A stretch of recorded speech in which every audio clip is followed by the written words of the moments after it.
بهترین نعمت از جانب الله این عقل است، لیکن بدترین دشمنی آن هوای نفس است. تا آنجایی که نفس عقل را به دنبال خویش میکشاند، عقل بیخبر میماند. نفس فرمان میدهد اما عقل باشد اطاعت میکند. ببین که خدا چی میگه در سوره یوسف: همانا نفس قطعا به بدی امر میکند مگر آن نفرهایی که خداوند رحم کند.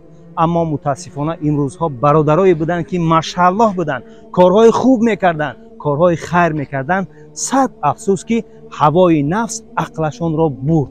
انا به همون خاطر میگه که گر بر سر نفس خود امیری مردی، گاه گاه دنیا را به چشم سر نه، به چشم قلب باید بنگری.